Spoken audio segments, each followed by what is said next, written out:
Okay so अब जो अपन चैप्टर स्टार्ट करने वाला है that is differential equation. Again repeating जो अपन चैप्टर डिस्कस कर रहे हैं यहाँ पर that is just I should say एक ब्रीफ रिवीजन है in which will be learning the important concepts कि हमें क्या एटलीस्ट बेयर मिनिमम पता होना चाहिए डिफरेंशियल इक्वेशन चैप्टर में। So let's start with that topic, differential equation.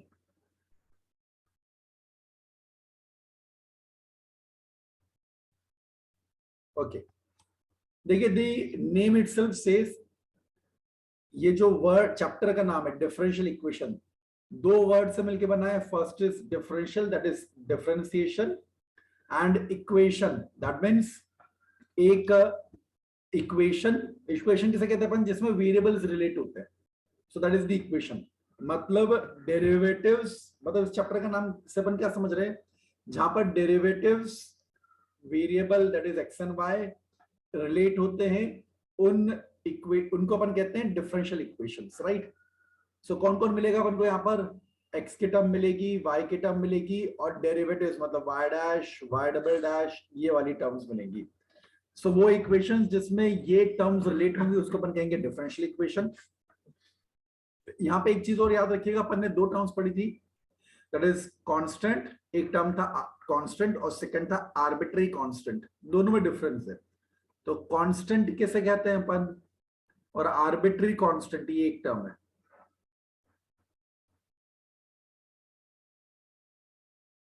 तो अब देखिए अपन समझते हैं यहाँ पर, जैसे कि अब मेरे पास इक्वेशन लिखी हुई है एक लाइन की y equal to 2x plus c, मान लीजिए ऐसा लिखा हुआ है।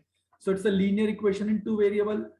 तो यहाँ पर जो अपने पास ये 2 है या जो y का कोएफिशिएंट 1 लिखा हुआ है, तो ये जो 1 और 2 यहाँ पर लिखा हुआ है अपने पास, ये कहलाता है कांस्टेंट, क्योंकि x और y कितना भी चेंज होगा वो तो x और y तो वेरिएबल हो जाएंगे, बट ये जो 1 एंड 2 है यहाँ पे जो कोएफिशिएंट्स लिखे हैं वो कभी चेंज नहीं होने वाले। सो ये कहलाएगा कांस्टेंट। तो आर्बिट्री कांस्टेंट क्या है, यहाँ पे ये जो c वैल्यू है, ये c की वैल्यू वेरी कर सकती है, it can take any real number, but ये कितना ही चेंज क्यों ना हो जाए, ये जो अपने पास इक्वेशन है ये रहेगी equation of straight line only. हाँ ये जरूर है कि c की वैल्यू चेंज होने पर लाइन की इक्वेशन चेंज हो जाएगी, हमें डिफरेंट डिफरेंट लाइंस मिल जाएंगी, but this equation will represent a straight line.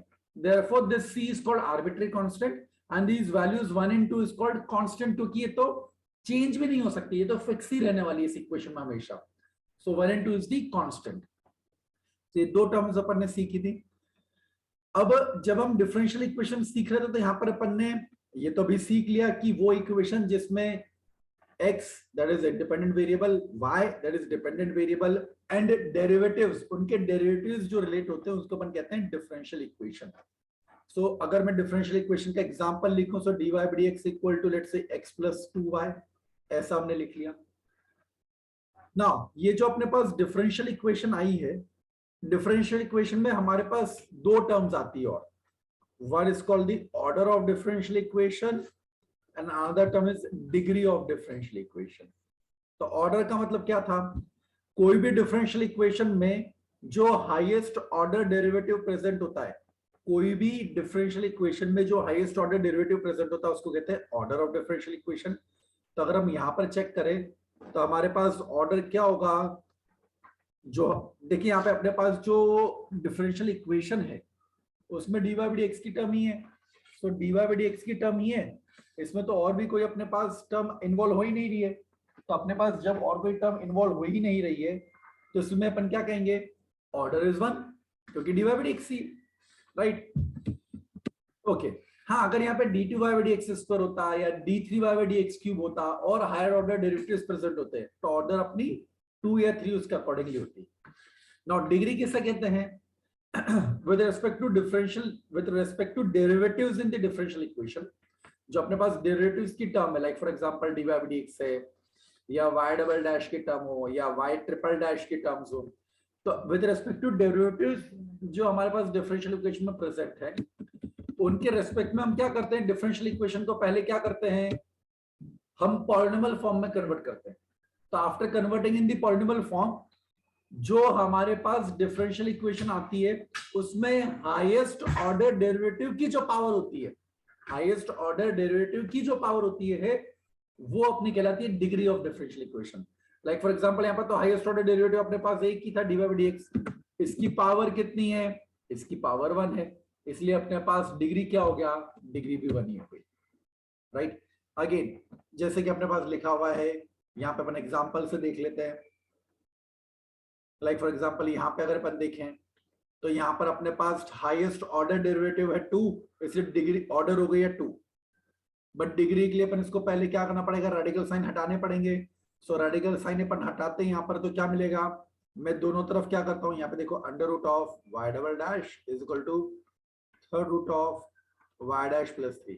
मैं दोनों तरफ पावर 6 ले लेता हूँ, तो यहाँ पे मिल जाएगा y double dash cube is equal to y dash plus 3 whole square. So अपने पास हाईएस्ट ऑर्डर डेरिवेटिव की पावर क्या मिली? 3 मिली, इसलिए डिग्री इज 3। हाँ, यहाँ पे ये भी ध्यान रखिएगा, जहां पर जैसे कि इस केस में यहाँ पर हम ऑर्डर तो 2 कह लेंगे, but sine of dy by dx हम इस इक्वेशन को डेरिवेटिव्स के रिस्पेक्ट में पॉलिनोमियल फॉर्म में कन्वर्ट नहीं कर पाएंगे, इसलिए यहाँ पर हम डिग्री कहते हैं नॉट डिफाइंड, राइट। सो ये हमने यहाँ पर समझा कि ऑर्डर और डिग्री कैसे निकालते हैं, how we define. Now we come down to formation. इस पूरे चैप्टर में हम 2 काम करते हैं। First is formation of differential equation, second task is solving differential equation. So पहले हम समझते हैं फॉर्मेशन ऑफ डिफरेंशियल इक्वेशन। हम पहले डिफरेंशियल इक्वेशन फॉर्म करना सीखते हैं। So how do we form differential equation? क्या करेंगे हम? जो हमारे पास डिफरेंशियल इक्वेशन है, जो हमारे पास इक्वेशन दी है, हमें उसकी डिफरेंशियल इक्वेशन, एक इक्वेशन दी होगी, आई शुड से फैमिली ऑफ कर्व्स की इक्वेशन दी होगी, हमें उसे डिफरेंशियल इक्वेशन में कन्वर्ट करना है। जैसे कि हमारे पास ये हुआ y square equal to 4x। आप सबको पता है दिस रिप्रेजेंट्स पैराबोला। जैसे से ये a चेंज होगा, a is an arbitrary constant over here, जैसे से a चेंज होगा वैसे वैसे पैराबोला की इक्वेशन चेंज होगी। इसको फैमिली ऑफ पैराबोलाज इसलिए कह रहे हैं क्योंकि इन सारे पैराबोलाज में कुछ कांस्टेंट है, दैट इज वर्टेक्स, सबके लिए वर्टेक्स सेम है, बट a के चेंज होने से पैराबोलाज बदल रहे हैं, तो डिफरेंट इक्वेशन ऑफ पैराबोलाज मिल रही है। तो अब हमें क्या करना है? इन सारे पैराबोलाज के लिए, इन सारे फैमिली ऑफ पैराबोलाज के लिए डिफरेंशियल इक्वेशन बनानी है। तो वो कैसे निकालते हैं? वेरी सिंपल रूल, जो भी आर्बिट्री कांस्टेंट है उसको हटाओ। फॉर्मिंग अ डिफरेंशियल इक्वेशन का मतलब होता है कि हमारे पास जो फैमिली ऑफ कर्व्स की इक्वेशन दी है, जो आर्बिट्री कांस्टेंट में हमारे पास इक्वेशन लिखी है, उस आर्बिट्री कांस्टेंट को हटा दो। जितने आर्बिट्री कांस्टेंट, उतनी बार हमें मेहनत करनी पड़ेगी उन आर्बिट्री कांस्टेंट्स को हटाने के लिए। अब आर्बिट्री कांस्टेंट हटाते कैसे हैं? तो very simple rule, arbitrary constant को हटाने के लिए जो हमारे पास गिवन इक्वेशन है उसको डिफरेंशिएट करो। तो डिफरेंशिएट करेंगे, जैसे कि यहाँ पे तो क्या मिलेगा? y स्क्वायर का differentiation 2y y dash is equal to 4a। अब अपन को a हटाना है, तो इस 4a को उठा के यहाँ सब्स्टिट्यूट कर देंगे, तो मिलेगा y square equal to 2y y dash into x। तो ध्यान से देखिए, अपना a हट गया आर्बिट्री कांस्टेंट, तो ये जो अपने पास इक्वेशन मिल रही है, ध्यान से देखो, इसमें y की टर्म है, x की टर्म है और dy by dx की टर्म है। तो जो रिजल्टेंट इक्वेशन मिली, that is the relation between x, y and dy by dx, therefore this equation is a differential equation. तो क्या सिंपल सा रूल है डिफरेंशियल इक्वेशन बनाने का? आर्बिट्री कांस्टेंट्स को हटाओ। कैसे हटाओ? डिफरेंशिएट करके हटाओ। तो जितने आर्बिट्री कांस्टेंट उतनी बार डिफरेंशिएट करना पड़ेगा। एक आर्बिट्री कांस्टेंट एक बार डिफरेंशिएट करके काम चल जाएगा, 2 आर्बिट्री कांस्टेंट तो हमें 2 बार डिफरेंशिएट करना पड़ता है, ठीक है। सो अब जैसे कि यहाँ पे हम देखते हैं इन क्वेश्चन नंबर 4, अगर यहाँ पे ध्यान से देखें तो अपने पास लिखा है find form the differential equation for c into y plus c whole square equal to x cube. तो इसमें अपने पास कितने आर्बिट्री कांस्टेंट है? तो देखें तो देखो c एक ही आर्बिट्री कांस्टेंट लिखा है, तो एक ही आर्बिट्री कांस्टेंट है, तो कितनी बार डिफरेंशिएट करना पड़ेगा? एक ही बार डिफरेंशिएट करना पड़ेगा। एक बार डिफरेंशिएट करो, आर्बिट्री कांस्टेंट हटाओ और अपनी डिफरेंशियल इक्वेशन फॉर्म कर लो। तो कैसे करेंगे? यहाँ पर c into y plus c whole square equal to x cube दिया हुआ है, डिफरेंशिएट कर देते हैं, c into y plus c whole square into y dash, sorry 2 बाहर आ जाएगा पहले, हाँ 2 into y plus c into y dash will be equal to x cube का डिफरेंशिएशन 3x स्क्वायर, राइट। अब हम क्या करेंगे? यहाँ पर c into y plus c हमें एलिमिनेट करना है। हटाने के लिए क्या करते हैं? इन दोनों इक्वेशंस का हम रेशियो ले लेते हैं। तो क्या मिलेगा? c से c cancel, y plus c by 2 will be equal to x by 2, x by 3। तो अपने पास यहाँ से c मिल जाएगा। c की वैल्यू क्या मिल रही है अपने पास 2x/3 माइनस वाई। इस c को उठा के आप कोई भी एक इक्वेशन में सब्स्टिट्यूट कर सकते हैं। y डैश की टर्म, हाँ ठीक है y डैश, यहाँ पे आएगा y डैश, हाँ सो 2x इंटू वाई डैश यहाँ पे आ जाएगा। हाँ ये वैल्यू हमको उठा के सब्स्टिट्यूट करनी होगी। c उठा के हम सब्स्टिट्यूट कर देंगे इधर इस इक्वेशन में और इस इक्वेशन में, रिजल्टेंट हमारे पास डिफरेंशियल इक्वेशन मिल जाएगी। So this is how we reduce a given equation that will be a family of curves into a differential equation. तो ये था हमारा फॉर्मिंग डिफरेंशियल इक्वेशन। अब हम करेंगे सॉल्विंग डिफरेंशियल इक्वेशन। तो जो दूसरा काम हम यहाँ पे इस चैप्टर में करते हैं that is solving differential equation. तो सॉल्विंग डिफरेंशियल इक्वेशन में डिफरेंट मेथड्स हैं। टॉपिक पढ़ के समझ में आ रहा है कि सॉल्विंग डिफरेंशियल इक्वेशन का मतलब है कि हमारे पास डिफरेंशियल इक्वेशन दी होगी और हमें उसको सिंपलीफाई करके वो फैमिली ऑफ कर्व्स की इक्वेशन निकालनी है।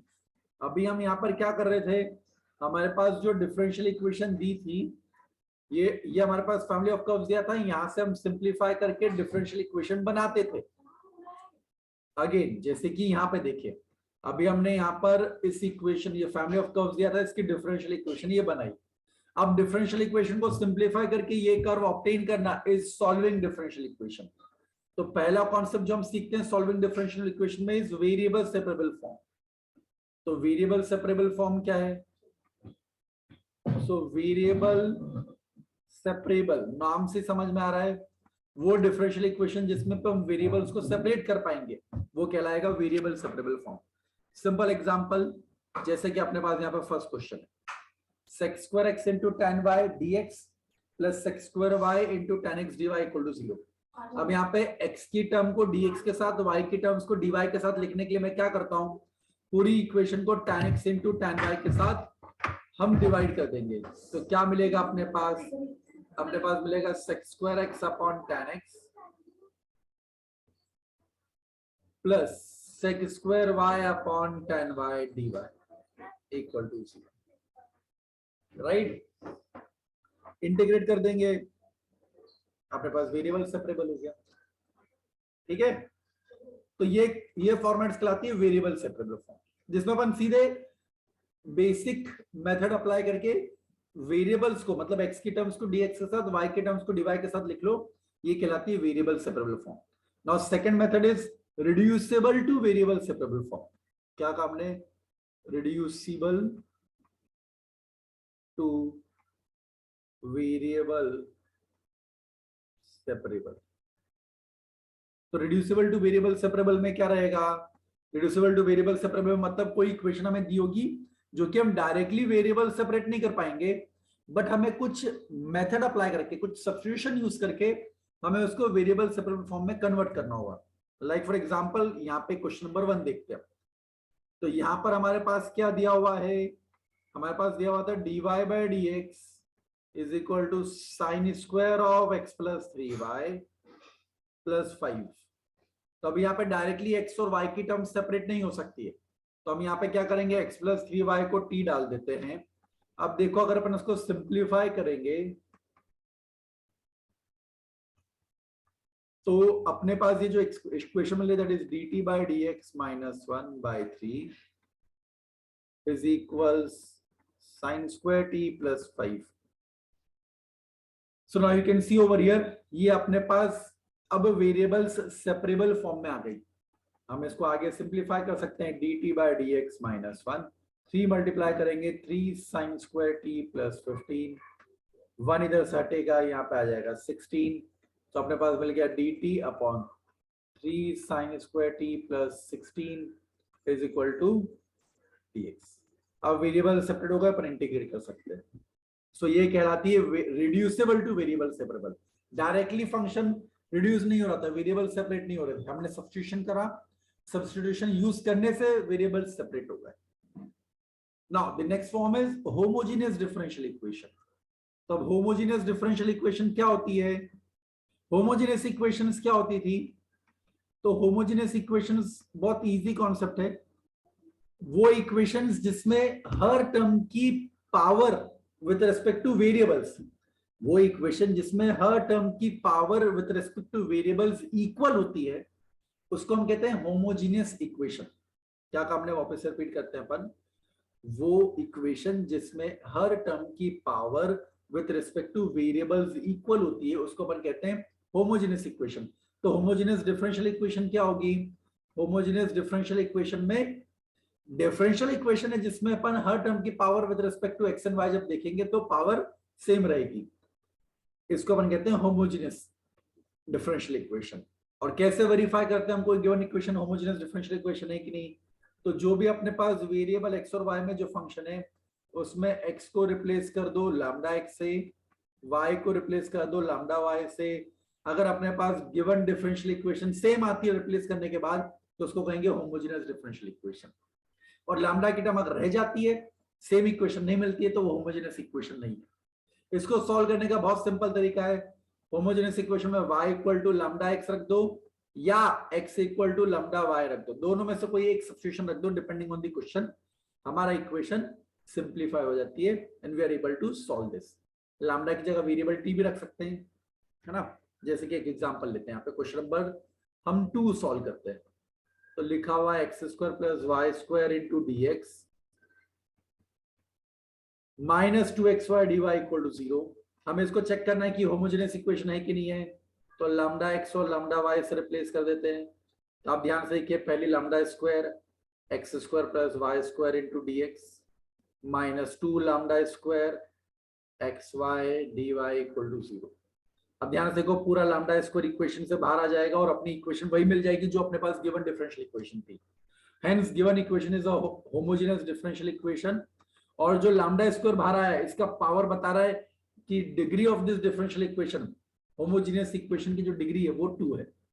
ठीक है, अब इसको आगे सॉल्व कैसे करेंगे? हम इस इक्वेशन को लिख सकते हैं dy by D x is equal x square plus y square by 2xy। तो यहाँ पे y को हम tx डाल देंगे और आगे प्रोसीड कर देंगे, that is dy by D x equal to t plus x into d t by D x.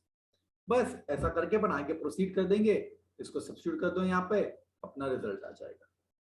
So that is how we used to solve homogeneous differential equation. Then the other equation which is there is reducible to homogeneous differential equation. पहले हमने करी homogeneous differential equation, now reducible to homogeneous differential equation.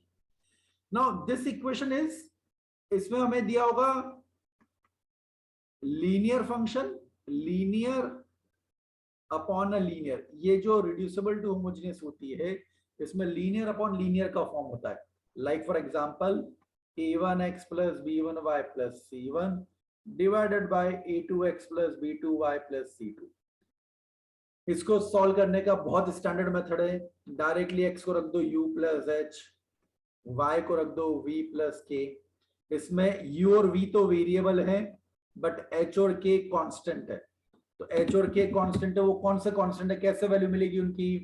कि h और k को क्या करो, h और k को उठा के इन इक्वेशंस में सब्स्टिट्यूट करो such that it satisfies it। तो मिलेगा a1h plus b1k plus c1 is 0 and a2h plus b2k plus c2 is also 0। तो यहाँ से हमें h और k की वैल्यू मिल जाएगी। सो अल्टीमेटली x और y हमारे पास u और v के टर्म्स में आ जाएंगे and will obtain a relation. So यहाँ से हम कह सकते हैं dy by dx is equal to dv by du। और हम इसको आगे सिंप्लीफाई करेंगे और हमारी इक्वेशन क्या मिल जाएगी? हमारे पास रिड्यूस हो जाएगी in a homogeneous equation, linear upon linear, जिसमें कांस्टेंट की टर्म नहीं होगी, राइट। तो इसको जैसे हम आगे अब सिंप्लीफाई करते हैं, तो ध्यान से देखिए हमें क्या मिल जाएगा, dv by du will be equal to a1 x की जगह पर आ जाएगा u, b1 v और बाकी तो वैल्यू 0 हो गई। डिवीजन में क्या मिला, a2u प्लस b2v। ठीक है, सो ये हमारे पास रिलेशन आ जाएगा। ठीक है, आई होप ये क्लियर हो रहा है सबको। तो ये अपने पास dv by du के फॉर्म में मिल जाएगा। ये होमोजेनियस इक्वेशन आ गई। अब अपन ने जो होमोजेनियस का कॉन्सेप्ट पढ़े तो यहाँ पे अपन अप्लाई कर सकते हैं, right. Okay, then we come down to another form, that is first order linear differential equation.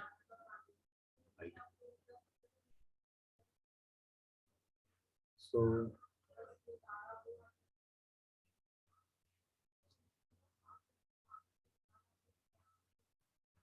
first order linear differential equation, dy by dx plus अब y into function in x is equals a function in x over here. y की power 1 है तो linear y की power 1 से कहा जाता है, ठीक है ना, लीनियर. और फर्स्ट ऑर्डर क्योंकि dy by dx की पावर 1 ऑर्डर 1 है ये equation, so this is called first order linear differential equation. Also हम इसको लिखना चाहे तो ऐसा भी कह सकते हैं, dx by dy plus x into function in y is equal to g of function in y. ये भी first order linear differential equation है. इधर linear is with respect to x and first order with respect to dx by dy. Now इसको solve करने का बहुत simple तरीका है. यहाँ पे हम एक टर्म डिफाइन करते हैं, integrating factor, that is e power of integration fx dx. पूरी इक्वेशन को इस इंटीग्रेटिंग फैक्टर से मल्टीप्लाई कर दो, जो हमारे पास रिजल्टेंट इक्वेशन आएगी that would be like this, e power of integration fx dx dy plus y fx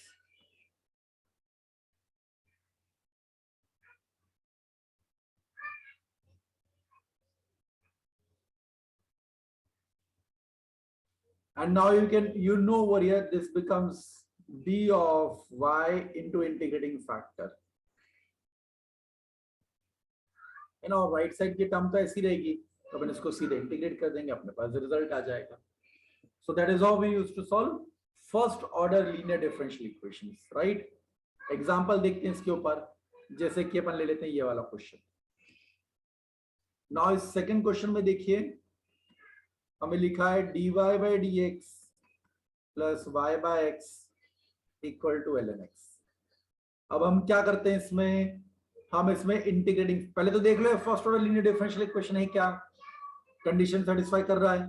तो इंटीग्रेटिंग फैक्टर क्या डिफाइन था, e power of integration dx, that is e power of ln x, मतलब x मिल गया. Simplify कर लेते हैं, x dy plus y dx is equals, क्या मिल गया हमारे पास, x हमने मल्टीप्लाई करा था x ln x, so this becomes d of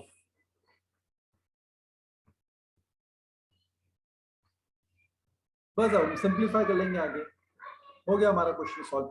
यहाँ पे तो हम बाय पार्ट्स अप्लाई करके सॉल्व करना जानते ही, right? Okay, now the next format is Bernoulli's equation.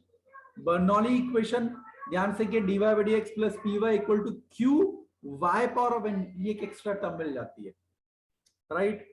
है फर्स्ट ऑर्डर डिफरेंशियल इक्वेशन, नहीं लीनियर डिफरेंशियल इक्वेशन, बट यहां पर इक्वेशन हमारे पास एक एक्स्ट्रा टर्म मिल गई, that is y power of n. तो अब हम इसमें क्या करेंगे, y पावर ऑफ n से डिवाइड कर देते हैं पूरी इक्वेशन को.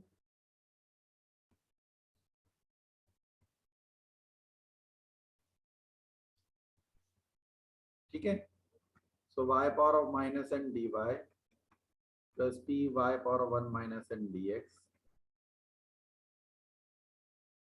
ऐसा कुछ. इंटीग्रेटिंग फैक्टर से अपन पूरी इक्वेशन को मल्टी, यहाँ पे देखें अब क्या करते हैं अपन, पहले तो सिंप्लीफाई कर लेते हैं.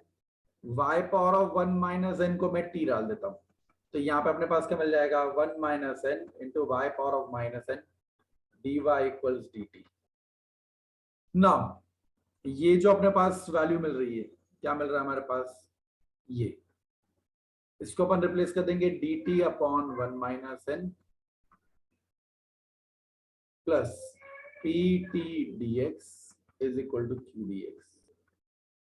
अब ध्यान से देखिए, अपन इसको जब थोड़ा सिंप्लीफाई करते हैं तो हमारे पास मिल जाएगा dt by dx plus p into 1 minus n into t will be equal to q into 1 minus n dx. Sorry dx नहीं रहेगा इसमें, dx. अब ध्यान से कि ये कांस्टेंट है, फंक्शन इन x रहेगा, ये भी फंक्शन इन x रहेगा, ये t, so it's a linear with respect to t, right? So ये बन गया first order linear differential equation. अब first order linear differential equation को तो हमें सिंप्लीफाई करना आता ही है, अपन सीख ही चुके हैं, तो इस तरह से अपने बर्नौली इक्वेशन भी सिंप्लीफाई हो जाएगी. ठीक है. Okay, now the next concept is orthogonal trajectory. तो ऑर्थोगोनल ट्रेजेक्टरी में क्या होता है, ऑर्थोगोनल ट्रेजेक्टरी क्या होती है समझते पर।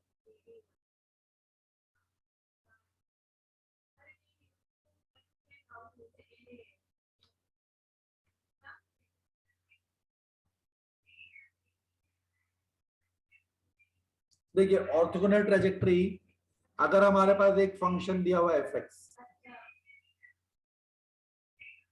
अब अगर अपन के पास एक कर्व है जो इसको जब भी इंटरसेक्ट करेगा तो 90 डिग्री पे इंटरसेक्ट करना चाहिए। तो जब दो जो हमारा कर्व है अगर इसको हमेशा 90 डिग्री पे इंटरसेक्ट करेगा तो जो रिजल्टेंट हमारा कर्व है वो कर्व जो गिवन कर्व को हमेशा 90 डिग्री पे इंटरसेक्ट करे वो कर्व कहलाता है ऑर्थोगोनल कर्व। उसी को हम कहेंगे ऑर्थोगोनल ट्रेजेक्टरी। तो अगर y equal to f x हमें एक फंक्शन दिया हुआ है जिसका हमें ऑर्थोगोनल ट्रेजेक्टरी निकालना है, तो हमें क्या करना है, कैसे निकालते, देखिए इसकी स्टेप्स बताता हूं मैं। स्टेप 1, पहले तो डिफरेंशिएट कर दो given function y equal to f x को, तो हमारे पास एफ डैश एक्स मिल जाएगा। अब जो स्टेप 2, जो हमारा फंक्शन है उसका डेरिवेटिव अगर जी डैश एक्स है तो G dash x into given curve का स्लोप इक्वल टू -1, राइट। तो जी डैश एक्स हमारे पास क्या मिल जाएगा, -1 upon f dash x, right. So ji dash x would be equal to -1 upon ये dx का dy है ना। और जी डैश एक्स ध्यान से देखिए, ये जो अपन ने यहाँ पे निकाली है वैल्यू, ये जो m1 m2 इक्वल टू -1 अपन कर रहे हैं यहाँ पर, एफ डैश एक्स की जो वैल्यू अपने पास मिलेगी, ये एफ डैश एक्स अपने लिए नोन वैल्यू है, dy बाई dx अपन इसके लिए कह रहे हैं। तो अपन इसकी रिजल्टेंट इक्वेशन को सिंप्लीफाई करके, मतलब अपने पास डेरिवेटिव जो dy बाई dx मिल जाएगा इसके लिए, वो हम वैल्यू यहाँ से निकाल लेंगे। इसको लिख सकते हैं ना डी dx ऑफ gx। अब क्या करेंगे अपन इसमें इंटीग्रेशन करके, ये अपने पास वैल्यू तो नोन है ना क्योंकि एफ डैश एक्स पता था, तो अब अपन इसको सिंप्लीफाई करके gx निकाल लेंगे। अब वही gx अपना ऑर्थोगोनल ट्रेजेक्टरी होगा। जैसे कि एक एग्जांपल, हमारे पास xy इक्वल टू c दिया हुआ है, x into Y equal to C, हमें इसका ऑर्थोगोनल ट्रेजेक्टरी निकालना है। तो x into Y equal to C निकालना, तो सबसे पहले इसको कन्वर्ट करेंगे हम, क्या पहली step d Y by dx निकालना। But d Y by dx निकालते हुए याद रखना ये c आर्बिट्री कांस्टेंट के टर्म्स में लिखा है, तो आर्बिट्री कांस्टेंट पहले हटाना पड़ेगा। तो कैसे करेंगे, आर्बिट्री कांस्टेंट हटाने के लिए डिफरेंशिएट कर दो। So x into Y dash plus y equal to 0। So y dash क्या आ गया हमारे पास, माइनस वाई बाई, ये हो गया हमारे लिए गिवन कर्व का वाई डैश। अब स्टेप 2, हमारे अगर G dash G X function तो G dash x into Y dash equal to -1, तो यहां से मिल जाएगा G dash X will be equal to -1 upon minus Y by X, that is equal to X by Y. So ji dash X कह सकते हैं हम D Y by D x equal to x upon y. अब simplify कर लेंगे हम आगे, तो क्या मिल रहा है हमें, y dy is equal to x dx। Square simplify करते हैं इंटीग्रेट करके, तो हमारे पास क्या मिलेगा, y square by 2 is equal to x square by 2 plus constant. Hence ये अपना बन गया ऑर्थोगोनल ट्रेजेक्टरी। समझ में आया सबको लॉजिक, ठीक है ना। अब ये एप्लीकेशन ऑफ डिफरेंशियल इक्वेशन में क्या होता है, देखिए अगर हमारे पास कोई भी एक एक एक क्वेश्चन आएगा जिसमें क्या रहेगा, आपको एक स्टोरी दी होगी, उस स्टोरी के बेसिस पे आपको क्या करना होगा, एक डिफरेंशियल इक्वेशन फॉर्म करनी होगी, और वो डिफरेंशियल इक्वेशन फॉर्म करके आपको उस डिफरेंशियल इक्वेशन को सिंप्लीफाई करके रिजल्ट देना होगा। ये जो हमने पूरी मेहनत करी, यही क्वेश्चन, ऐसे ही क्वेश्चन कहलाते हैं एप्लीकेशन ऑफ डिफरेंशियल इक्वेशन। तो देखिए इसको हम कैसे सिंप्लीफाई करते हैं, एक मैं फर्स्ट क्वेश्चन आपको सॉल्व करके दिखाता हूं। If the population of country doubles in 50 years, in how many years will it triple? Under the assumption the rate of increase of population is proportional to the number of inhabitants. मतलब rate of change of population is proportional to what? Number of inhabitants. So k times the population at that time, where k is arbitrary constant. तो differential equation अपन ने form कर ली, अब इसको simplify कर लेते हैं और इंटीग्रेट करते हैं। सो ln mod p अब हमारे पास k और c हो गया, जो अपन को वैल्यूज निकालनी है। So the population of country doubles in 50 years, तो t इक्वल टू 0 पे लेट्स से पॉपुलेशन p है p नॉट, तो t इक्वल टू 50 इयर्स में कितनी हो जाएगी 2p not.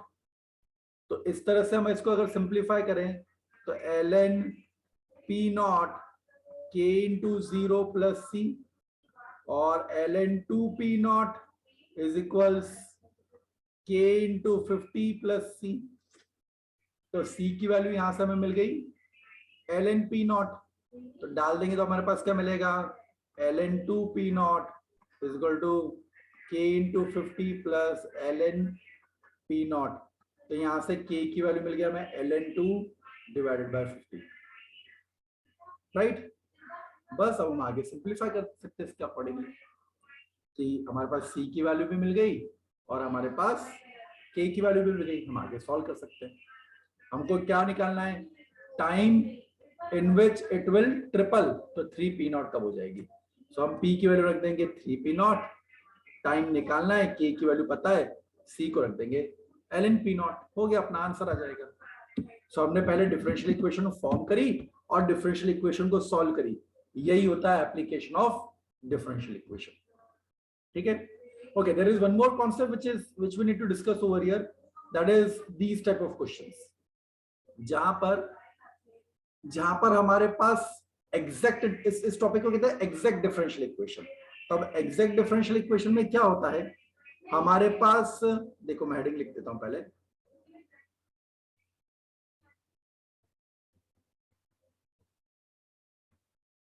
Exact differential equation. इसमें क्या होता है, हमें चेक करना होता है कि अगर राइट साइड में x d y plus y d x लिखा है तो हम लेफ्ट साइड में डी ऑफ एक्स वाई लिख सकते हैं। D of x square plus y square लिखा है, मतलब यहाँ पे अपने पास टर्म आ सकती है x d x plus y d y. D of y by x अगर हम देखेंगे तो अपने पास टर्म लिखी होती है x d y plus minus y d x upon x square. मतलब राइट साइड की जो टर्म होती है उसको ऑब्जर्व करके हमें लेफ्ट साइड की टर्म को लिखने आना चाहिए। जैसे कि अब ये वाला क्वेश्चन को अपन समझते हैं।